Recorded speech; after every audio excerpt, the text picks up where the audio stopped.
Hey, what's going on, everyone? We're going to be talking about foam rolling today and whether or not it's actually helping you.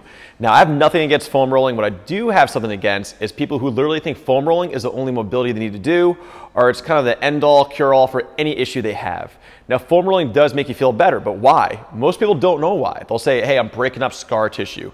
I'm breaking up adhesions. I'm doing this. I'm doing that. And all those answers kind of make sense until you really look at the way your body works and understand that scar tissue is really dense and thick. And think about what it takes to create those scar tissue, right? We're loading our bodies in back squats, cleans, snatches, pull-ups, ring dips, push-ups, running, all these different things that are loading these structures a lot. Do you really think laying on a foam roller or a lacrosse ball is gonna undo everything you just did with all that load?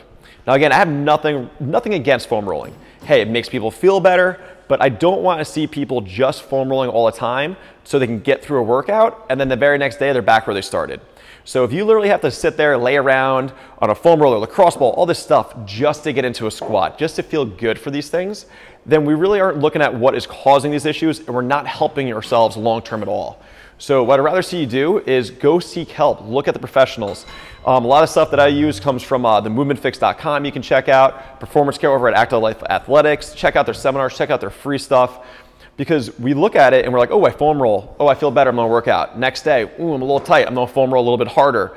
Oh, I feel okay, I'm gonna foam roll a little bit harder and a little bit harder. And the truth is, foam rolling harder doesn't really change anything. It's just that we down-regulate to our pain sensors of actually doing it.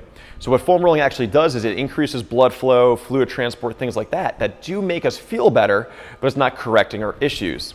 So a great example at the gym here at SOAR is we have someone where I believe it's his left glute lights up on him when he squats and he runs right now. So we put him through assessments instead of guessing, because when he rolls out that glute, everything feels okay. He's able to go run, he's able to squat, do these things, but the very next day it's triggered again. So when we did an assessment, we found out that he was actually limited in his range of motion in his ankles, and his right hip is the one that's blocked up and tight. So he might be foam rolling that left side to feel better, but the issue is on his right side. Because if his right side's tighter, maybe he's impinging a little bit, whatever it is, maybe a scar tissue, something built up there, he's always going to be favoring to that left side, and now that side's taking more trauma, it's getting overworked, and that's where it kind of pops up, we have inflammation. So by him just foam rolling his glute, it's just a one-day Band-Aid. It's not actually fixing the problem. We're not going towards the solution. We're just trying to keep the pain sensory down, and hey, let's make sure that we're okay to get through this. Let's not become less symptomatic to what's going on. Instead, we got to work on that right side so he's not leaning to the left as much and work on his ankle range of motion. So that way the left side takes less of a beating. Okay, now I'm not a doctor, but our goal is to assess and not guess all the time. So maybe your issues in your lower back might not be just your lower back. It might be because you're so tight overhead that every time you go overhead, you look like this. And now our lower back takes the brunt.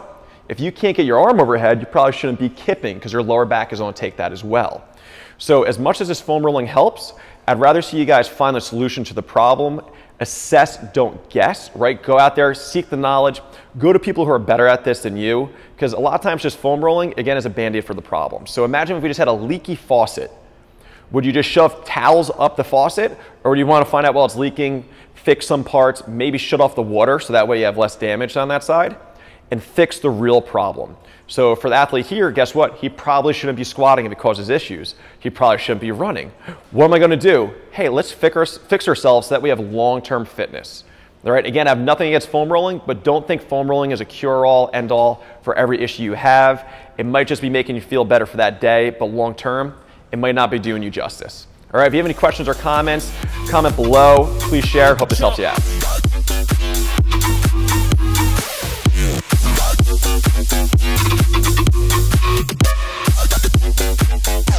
Like you trying to get stuck in it.